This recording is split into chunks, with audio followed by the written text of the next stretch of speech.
That's not a stretch of imagination at all. In fact, I'd be surprised if they hadn't done it. Just think about it for a minute. Now, here's a secret called flight. So you thought that manned flight began with the Wright brothers back in 1903. Would you be surprised? Would you believe that flying machines could cross the oceans and cover the vast distances between continents in the earliest times BC? Well, listen to this. People all over the world have retained separate memories of a period when aviation was a well-known concept and flight was a frequent occurrence. And what's more, their writings demonstrate a knowledge of aerodynamics and an awareness of the factors of takeoff, propulsion, braking, and landing. But first, I would like to draw your attention to some giant drawings found all over the world. And the question is, why are there so many of these designed to be seen only from above? So we take a look at petroglyphs made to be seen from the air. In England, the Long Man of Wilmington, Sussex, is a human outline, 226 feet long, formed by an immense ditch. The figure can be seen solely from above, and even then, one has to be high up.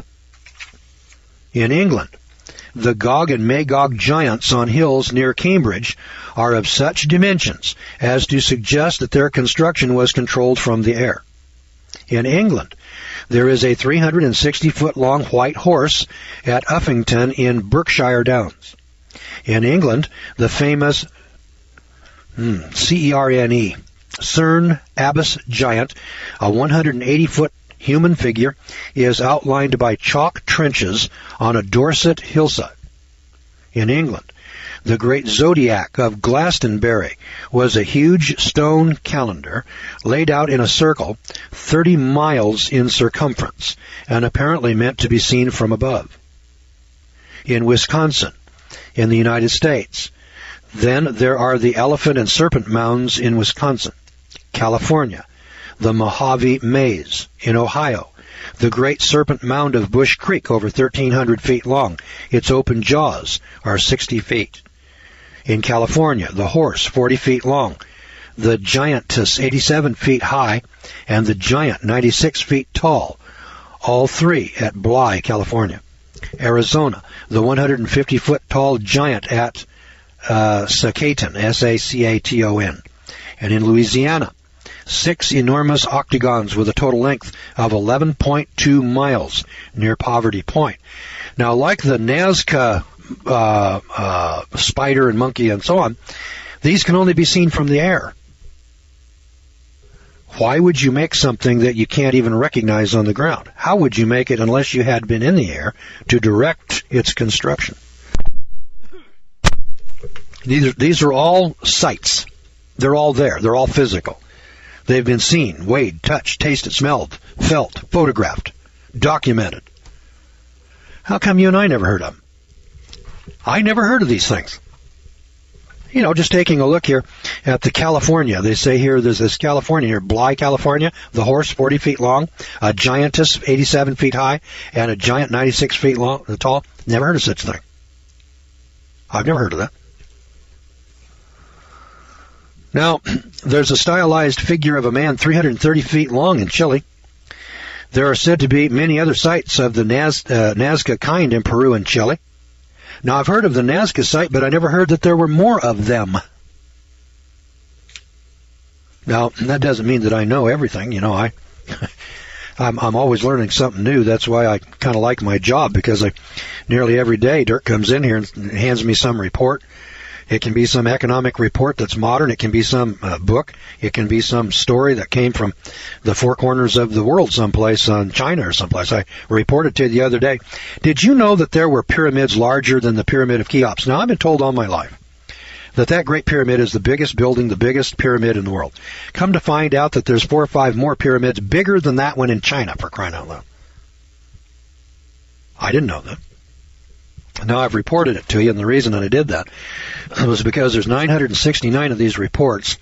I said that if all of them were false except 10% of them, it would knock the theory of evolution right square in the head.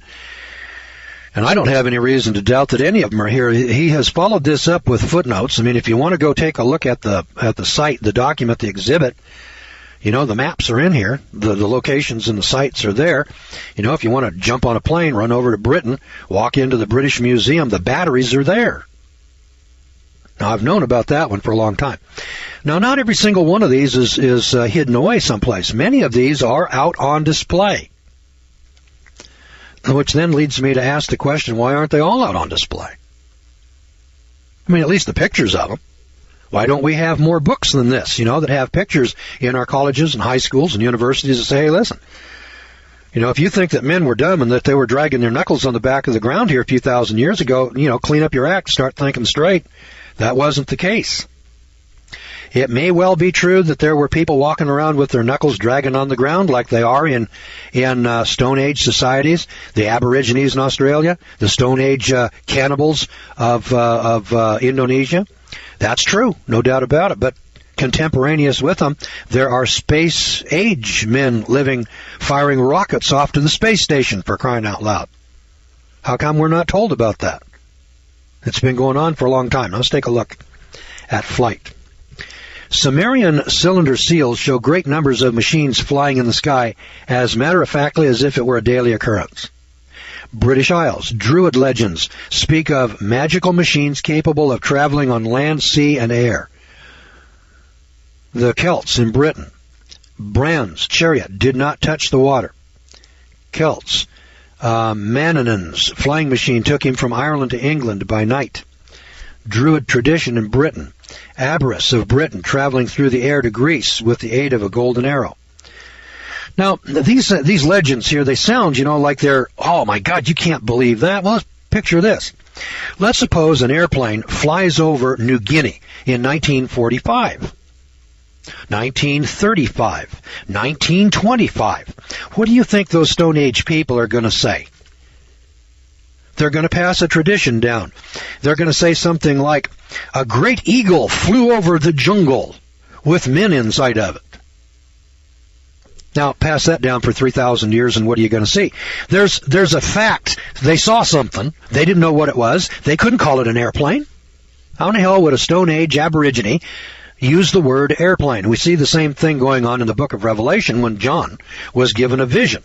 And he's describing these scorpions with stings in their tails, controlled by men, and the flesh melting off of people's bodies. Today, we could visualize that very simply. It's a Apache helicopter with a sting in its tail, which is, or with this laser beam, or with machine guns, and with rockets firing off of it.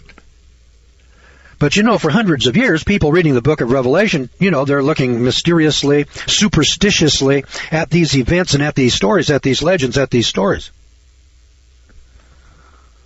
So the Druids and many other people throughout history have these traditions. Well, what they're talking about here is you've got superior technologies in the United States flying airplanes over Stone Age people in Indonesia or on Borneo someplace, and these people on Borneo are telling what they saw. And then, thousands of years later, we take a look at it, and my God, now they're actual relics. In fact, he's got some pictures in here of relics. In fact, this section in here, let's see how many there are. On page 294, there are all kinds of models of airplanes. I mean, this is absolutely perfectly describable. This object, this is called Figure 26 on page 294. There's 1, 2, 3, 4, 5, 6, 7, 8, 9, 10. 10 objects in here that have been dug up or brought out of tombs that are unmistakable airplanes. One of them here looks like a model airplane that I built once. This object, once thought to be a bird, was found in a tomb in Egypt in 1898. Now picture this. Here's an archaeologist in 1898. He pulls a model airplane out of a tomb. He doesn't know what he's looking at. So he bundles it up. He says, well, this must be some kind of a religious object over here. They must be worshiping this thing. Doesn't have anything to do with worship. Doesn't have anything to do with religion. It has to do with science and technology. Stuffed in a box of bird models in one of Cairo Museum storerooms, it was rediscovered in 1969. And it was found to fly perfectly as a glider, though there are indications that it may originally have possessed a propulsion mechanism at the tail. The design is highly sophisticated. Here's a gold jet from Colombia, South America. Its features are more mechanical than biological. Experts at the Aeronautical Institute of New York concur that it does not represent any known type of winged creature. It appears to be a model of an ancient jet aircraft. That's from the Aeronautical Institute of New York. They took a look at it and said, this isn't a bird. This is a jet airplane. Which is exactly right. And when it was dug up out of the tombs back in the 1800s, they looked at it and said, well, this must be a bird of some kind. They didn't know. Now, of course, they're not too anxious now to put these out on display. That's the tragedy of it. Here's the might ancient aircraft be found. Now, one is led to contemplate the intriguing possibility, however remote, of such a discovery. Could craft be of any size and surprising shapes? Well, did you notice how frequently ancient flying machines were described as shaped like an egg, or like a hat, or a sphere, or a disc in items 53, 61, 62, 74, and so on?